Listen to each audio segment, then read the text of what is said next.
2024 সালের ঐতিহাসিক ছাত্র জনতার গণ অভ্যুত্থানের মাধ্যমে দেশবাসী যে নতুন বাংলাদেশের স্বপ্ন দেখেছিল, আজ এক শ্রেণীর ক্ষমতালোভী, উগ্র, চাঁদাবাজ ও লেজুরভিত্তিক ছাত্র সংগঠনের কারণে তা চরম হুমকির মুখে পড়েছে।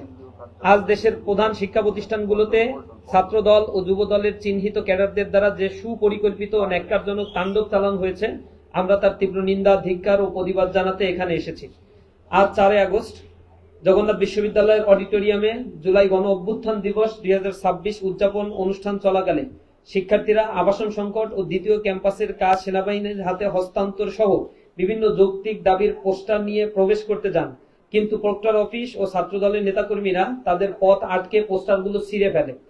পরবর্তীতে জকসু ভিপি শিক্ষার্থীদের ভিতরে নিয়ে এলেন। প্রক্টর অফিস ও জবি ছাত্রদলের আহ্বায়ক মেহেদী হাসান হিমেল ও সদস্য সচিব শামসুল আরেফিনের নেতৃত্বে পুনরায় পথ আটকে নির্বাচিত প্রতিনিধিদের গায়ে হাত তোলা হয়। এই হামলার মূল মোটিভ অত্যন্ত পরিষ্কার। ক্যাম্পাসের শত কোটি টাকার উন্নয়ন কাজ সেনাবাহিনীর মাধ্যমে সম্পন্ন হলে শতভাগ স্বচ্ছতা থাকবে এবং কেউ চাঁদাবাজি করতে পারবে না, কিন্তু ওপেন টেন্ডারের মাধ্যমে কোটি কোটি টাকার চাঁদা ও অবৈধ কমিশনের ভাগ পাওয়ার লোভী মানসিকতা থেকে ছাত্রদল সেনাবাহিনীর হাতে কাজ হস্তান্তরের বিরোধিতা করে সাধারণ শিক্ষার্থীদের উপর এই বর্বরচিত হামলা চালিয়েছে। প্রতিটি ক্যাম্পাসে চাঁদাবাজি করতে না পেরে এই সন্ত্রাসীরা আজ উন্মাদ পাগলের মতো হয়েছে। এই লোভী মানসিকতা চরিতার্থ করতে জবি ছাত্রদলের 2006-07 সেশনের চিহ্নিত ও 40 ঊর্ধ্ব সন্ত্রাসীরা, আমি আবার বলছি, নাম ছাত্রদল কিন্তু 40 ঊর্ধ্ব বয়স তাদের, এই সন্ত্রাসীরা রামদা, চাপাতি সহ দেশীয় অস্ত্র নিয়ে শিক্ষার্থীদের উপর ঝাঁপিয়ে পড়ে। জবি ছাত্রদলের যুগ্ম আহ্বায়ক মোসাফিজুর রহমান রুমি এবং জাফর সহ অন্যান্য সশস্ত্র সন্ত্রাসীরা অডিটোরিয়ামের ভিতর থেকে জকসু সদস্য আব্দুল্লাহ ও শিবির নেতা বখতিয়ার সহ সাধারণ শিক্ষার্থীদের মারধর করতে করতে বের করে দেয়। এমনকি ক্যাফেটেরিয়ার ভিতর জোরপূর্বক ঢুকে জকসু সদস্য আব্দুল্লাহকে নির্মমভাবে মারধর করা হয়। হামলায় জকসুর ভিপি রিয়াজুল ইসলাম, এজিএস মাসুদ রানা সহ কর্তব্যরত সাংবাদিক, শিক্ষার্থী, ছাত্র শিবির ও ছাত্র শক্তির অন্তত 20 জন নেতাকর্মী গুরুতর আহত হয়। 20,000 শিক্ষার্থীর নির্বাচিত প্রতিনিধি জকসুর জিএস আব্দুল আলিম আরিফকে পিটিয়ে রক্তাক্ত সংজ্ঞাহীন করার পর তাকে জিম্মি করে ক্যাম্পাসে মিছিল করে ছাত্রদলের খুনি সন্ত্রাসীরা। আজকে প্রকাশিত এক্স-রে রিপোর্ট অনুযায়ী এই পৈশাচিক হামলায় জকসুর জিএস আব্দুল আলিম আরিফের চোয়ালের হাড় ভেঙে গেছে, ফ্র্যাকচার হয়েছে। উপরন্তু উপস্থিত সম্মানিত উপাচার্য মহোদয়কে শাসিয়ে ছাত্রদল সন্ত্রাসীরা দম্ভুক্তি প্রকাশ করে বলে ক্যাম্পাস ছাত্রদলের দখলেই থাকবে। এখানেই শেষ নয়। হামলার পর আহতরা যখন ঢাকা ন্যাশনাল ইনস্টিটিউট হাসপাতালের জরুরি বিভাগে চিকিৎসাধীন ছিলেন, তখন বিকেল 4:45টার দিকে দেশীয় অস্ত্রসহ দ্বিতীয় দফায় হামলা চালায় বিএনপি, যুবদল, ছাত্রদল, মহানগর দক্ষিণের নেতাকর্মীরা। এই পৈশাচিক হামলার নেতৃত্ব দেয় কবি নজরুল কলেজ ও সোহরাওয়ার্দী কলেজ শাখার ছাত্রদলের বহিরাগত সন্ত্রাসীরা। ক্যাম্পাসের হাসপাতালের রোগীদের উপর নির্মম আক্রমণ চালিয়ে তারা আমরা রোগী বলে আকুতি জানানো সত্ত্বেও রেহাই দেয়নি এবং মোবাইল ও মানিব্যাগ ছিনিয়ে নেয়, যা মধ্যযুগীয় বর্বরতাকেও হার মানায়। একই ধারাবাহিকতায় আজ ঢাকা কলেজেও ফ্যাসিবাদের উগ্র রূপ স্পষ্ট হয়েছে। জুলাই অভ্যুত্থানের বীর শহীদদের আত্মার মাগফিরাত কামনা ও আহতদের জন্য সম্মাননা প্রদান উপলক্ষে ছাত্র শিবির ঢাকা কলেজ শাখা এক শান্তিপূর্ণ কর্মসূচির আয়োজন করেছিল, কিন্তু সেই পবিত্র মানবিক অনুষ্ঠানের প্রস্তুতিকালে ব্যাগে পিস্তল দিয়ে ছাত্রদলের সশস্ত্র সন্ত্রাসীরা অতর্কিত হামলা চালায়। তারা অনুষ্ঠান স্থলে দায়িত্বশীলদের হাত থেকে ব্যানার কেড়ে নেয় এবং রামদা, চাপাতি সহ মারাত্মক দেশীয় অস্ত্র নিয়ে একা পেয়ে 4-5 জন ছাত্র শিবিরের নেতাকর্মীর উপর সশস্ত্র আক্রমণ করে। ঢাকা কলেজ ছাত্র শিবিরের অফিস সম্পাদক মোহাম্মদ আব্দুল মালিকের উপর কাপুরুষিত হামলা চালিয়ে রক্তাক্ত করা হয়।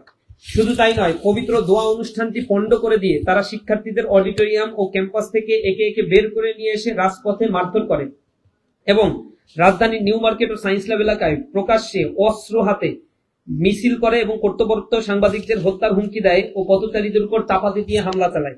অন্যদিকে ঢাকা আলিয়া মাদ্রাসায় আজ বহিরাগত সন্ত্রাসীদের নিয়ে হলে অবস্থানরত ছাত্রদের উপর ছাত্রদলের সন্ত্রাসীরা হামলা চালায়। রুম থেকে জোরপূর্বক ছাত্রদের বের করে দিয়ে হলে তালা মেরে দেয়। পুলিশের সামনেই প্রকাশ্য অস্ত্র নিয়ে এবং হেলমেট পরে রাজধানীর শীর্ষ চাঁদাবাজ যুবদল নেতা নয়ন এবং ঢাবি ছাত্রদলের নেতৃত্বে সশস্ত্র সন্ত্রাসীরা আলিয়া মাদ্রাসায় এই বর্বরচিত হামলা তারা চালায়। পেশাদার ডাকাতদের নিয়ে শিবিরের উপর এই হামলার সময় সন্ত্রাসীদের হাত থেকে রেহাই পায়নি খোদ মাদ্রাসার সম্মানিত অধ্যক্ষ মহোদয়। তিনি হামলাকারীদের আঘাতে রক্তাক্ত হয়েছেন। ঠিক একই হিংস্রতার চিত্র আমরা দেখতে পেয়েছি বেগম রোকেয়া বিশ্ববিদ্যালয়ে। গত 3রা আগস্ট গতকাল সেখানে জুলাই গণ অভ্যুত্থান ভিত্তিক আলোকচিত্র প্রদর্শনী জুলুমের বিরুদ্ধে জুলাই চলাকালে সন্ধ্যায় ছাত্রদল পরিকল্পিত হামলা চালিয়ে স্টল ভাঙচুর ও নেতাকর্মীদের উপর আক্রমণ করে। এতে সাবেক কেন্দ্রীয় পাঠাগার সম্পাদক ও সাবেক শাখা সভাপতি সোহেল রানা সহ বেশ কয়েকজন জনশক্তি আহত হয়। এর জেরে 4 আগস্ট পুরো রংপুর থেকে বহিরাগত সন্ত্রাসীদের নিয়ে এসে বেরোবি ক্যাম্পাসে শিক্ষার্থীদের উপর পুনরায় হামলা করতে যায় ছাত্রদল। এ সময় তাদের এই জঙ্গিপনার ভিডিও ফুটেজ নিতে গেলে পেশাগত দায়িত্ব পালনরত সাংবাদিকদের উপরে তারা চরমভাবে চড়াও হয়, তাদেরকে আক্রমণ করে, কিছু কিছু সাংবাদিক আহত হয়। উপস্থিত সাংবাদিক ভাইয়েরা বিগত কিছুদিন ধরে দেশের শিক্ষালয়গুলোতে এক সুসংগঠিত উপায়ে ছাত্র সংসদের নির্বাচিত প্রতিনিধিদের উপর সম্পূর্ণ বিনা উস্কানিতে একের পর এক সমন্বিত হামলা চালানো হচ্ছে। সম্পূর্ণ প্রমাণিক ও ভিত্তিহীন গুজবকে হাতিয়ার বানিয়ে খোদ থানার ভিতর ডাকসু নেতাদের উপর বর্বরোচিত হামলার মাধ্যমে এই নোংরা রাজনীতির ধারাবাহিকতা শুরু হয়েছিল। এরই ধারাবাহিকতায় ঢাকা বিশ্ববিদ্যালয়ে ডক্টর মোহাম্মদ শহীদুল্লাহ হলের পর আজকে যশস্বী নেতৃবৃন্দের উপর এই ন্যাক্কারজনক হামলা চালানো হলো। এই ধারাবাহিক হামলার পেছনে সরকারের উচ্চ মহল থেকে প্রত্যক্ষ উস্কানি দেয়া হচ্ছে বলে আমরা স্পষ্ট মনে করি। অত্যন্ত পরিতাপের বিষয় হলো দেশের সর্বোচ্চ বিদ্যাপীঠগুলোতে একের পর এক সন্ত্রাসী হামলা ও শিক্ষকদের লাঞ্ছিত করার পর আজ পর্যন্ত কোনো একটি ঘটনারও কোনো প্রকার সুষ্ঠু বিচার বা প্রশাসনিক ব্যবস্থা গ্রহণ করা হয়নি। প্রশাসনের এই রহস্যজনক নীরবতা অপরাধীদের আরো বেশি বেপরোয়া করে তুলছে। এরই মাধ্যমে ছাত্র জনতার গণ অভ্যুত্থানের পর ক্যাম্পাসে একটি সুষ্ঠু গণতান্ত্রিক ও সহনশীল রাজনৈতিক পরিবেশ বিনির্মাণের যে আকাঙ্ক্ষা তৈরি হয়েছিল তা অঙ্কুরেই বিনষ্ট করা হচ্ছে। সাধারণ শিক্ষার্থী ও ছাত্র সংগঠনগুলোর প্রতিবাদের ভাষা কেড়ে নিয়ে বর্তমান সরকার এক নতুন কর্তৃত্ববাদী শাসন কায়েম করার অপচেষ্টা চালাচ্ছে। নির্ভরযোগ্য জাতীয় সংবাদ মাধ্যমে প্রকাশিত সর্বশেষ অপরাধনামা পর্যালোচনা করলে দেখা যায় কেবল বিগত জুলাই মাসেই দেশ জুড়ে খুন, ধর্ষণ, দখলবাজি, টেন্ডারবাজি সহ এই দলের অন্তত 300টি প্রকাশ্য সন্ত্রাসী অপরাধের চিত্র উঠে এসেছে। জনগণের তীব্র সংশয় দানা বাঁধছে যে বর্তমান সরকারের 5 মাসের চরম জনদুর্ভোগ, তেল, গ্যাস ও বিদ্যুৎ সংকট এবং অর্থনৈতিক অস্থিরতা থেকে জনগণের দৃষ্টি ভিন্ন দিকে প্রবাহিত করতেই দেশ জুড়ে ছাত্রদল যুবদলের এই সন্ত্রাসী কর্মকাণ্ডকে লেলিয়ে দেওয়া হয়েছে। আমরা স্পষ্ট ভাষায় হুঁশিয়ার করে দিতে চাই, শিক্ষার্থীদের উপর হামলা চালিয়ে নিজেদের সন্ত্রাসী সক্ষমতা যাচাইয়ের এই অপচেষ্টা আপনাদের জন্যই বুমেরাং হবে। নির্যাতন, টেন্ডারবাজি চালিয়ে যে পতিত স্বৈরাচার ইতিহাসে রাস্তা করে নিক্ষিপ্ত হয়েছে তাদের করুণ পরিণতি থেকে শিক্ষা নিন। ছাত্র জনতার রক্তের উপর দাঁড়িয়ে গঠিত এই নতুন বাংলাদেশে কোন ধরনের দখল বাণিজ্য, লেজুর ভিত্তি ও মাস্তানি রাজনীতি দেশের ছাত্র সমাজ আর এক চুলও সহ্য করবে না। আমাদের সুস্পষ্ট দাবি সমূহ জগন্নাথ বিশ্ববিদ্যালয়, ঢাকা কলেজ এবং আলিয়া মাদ্রাসায় ঘটিত যে সন্ত্রাসী হামলা হয়েছে, এই হামলার সাথে যারা জড়িত তাদেরকে অতি দ্রুত বিচার এবং বহিষ্কার করতে হবে। প্রক্টর অফিসের অতি উৎসাহী কর্মকর্তাদের বিরুদ্ধে ব্যবস্থা গ্রহণ করতে হবে। সাধারণ শিক্ষার্থীদের ন্যায্য দাবির পোস্টার ছিঁড়ে ফেলা এবং অডিটোরিয়ামে প্রবেশে বাধা দেওয়ার ক্ষেত্রে প্রক্টর অফিসের যে সকল কর্মকর্তা পক্ষপাতমূলক ভূমিকা পালন করেছে তাদের দ্রুত জবাবদিহিতার আওতায় আনতে হবে। 3, আহতদের সুচিকিৎসা নিশ্চিত করতে হবে। তালাবদ্ধ হল মুক্ত করে সাধারণ শিক্ষার্থীদের মেধার ভিত্তিতে হল বন্টন করতে হবে।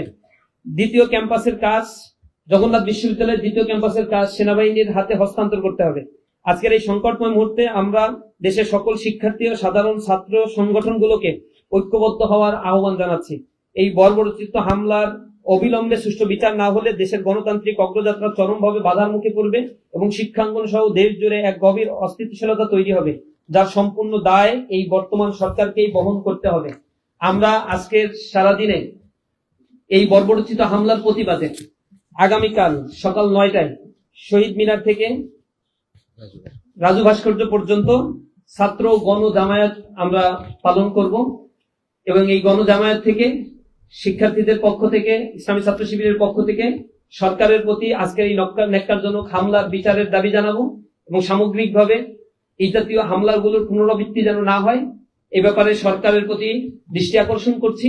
কারণ আপনার ক্ষমতার মসনদ খুবই পিচ্ছিল, ক্যাম্পাসগুলোকে যদি আপনি অস্থিতিশীল করেন আপনার ওই মসনদও খুব বেশি দিন টিকে থাকা আপনার জন্য সম্ভব হবে না।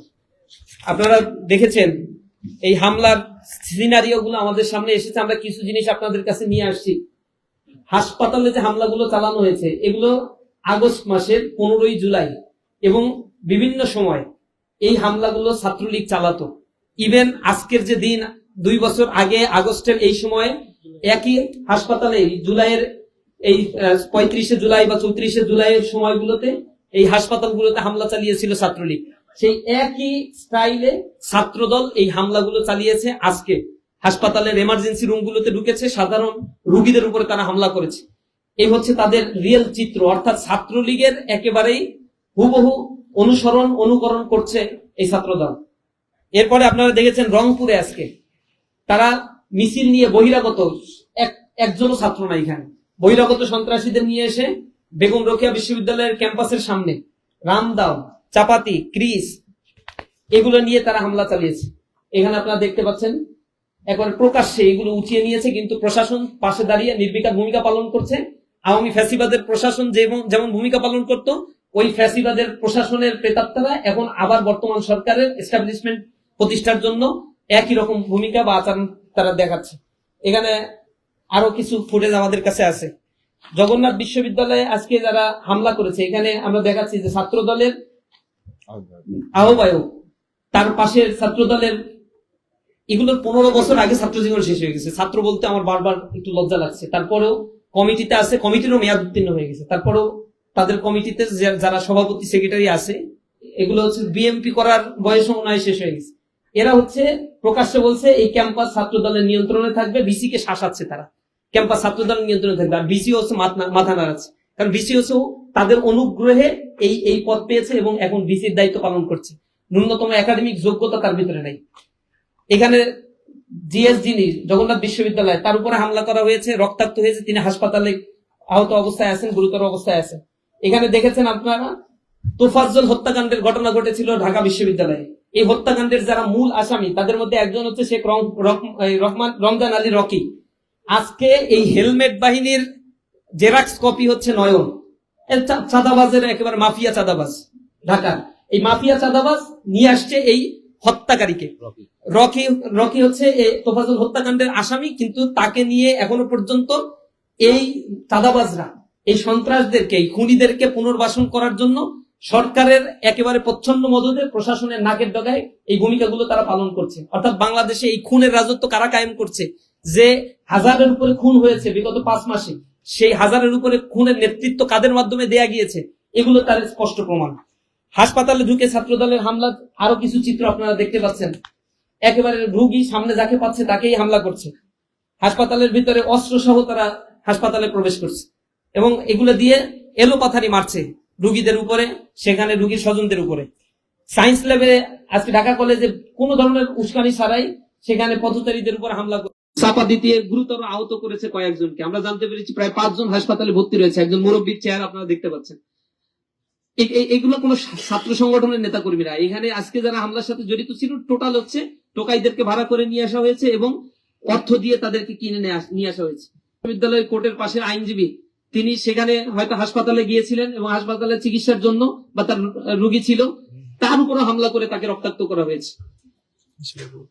এখানে আপনারা দেখতে পাচ্ছেন জকসু ভিপি রিয়াজুলের উপর সরাসরি ছাত্রদলের সভাপতি, মেয়াদ উত্তীর্ণ এবং বয়স উত্তীর্ণ সভাপতি, তার নেতৃত্বে এই হামলাটা হয়েছে। ঢাকা আলিয়া মাদ্রাসায় সর্বজন স্বীকৃত অধ্যক্ষ, একজন শ্রদ্ধেয় শিক্ষক, একজন আলেমের উপরে তারা সশস্ত্র হামলা করেছে, তিনি এখনো হাসপাতালে ভর্তি অবস্থায় আছেন। ঢাকা আলিয়া মাদ্রাসায় হেলমেট পরা অবস্থায় এখানে তারা শোডাউন দিয়েছে, আর বলছে যে আপনারা কি করেন, পুলিশকে শাসাচ্ছে, গুলি করেন না কেন। এই হচ্ছে তার চরিত্র নয়নের। ঢাকা আলিয়া মাদ্রাসায় এই নয়নের নেতৃত্বে যাদের উপর হামলা করা হয়েছে তাদের ছবি আপনারা দেখতে পাচ্ছেন। ঢাকা কলেজের সামনে অস্ত্র সহ একবারে কাপড়ে মোড়ানো অস্ত্র হাতে, সাংবাদিক যখন ছবি তুলছে তার দিকে আঙ্গুল তুলে দেখাচ্ছে হামলা করবে বা শাসাচ্ছে তাকে। অস্ত্র নিয়ে আসছে, গোলা বারুদ, তাও আবার এই অস্ত্র দিয়ে সাধারণ শিক্ষার্থীদের উপরে এই বহিরাগতরা হামলা করেছে।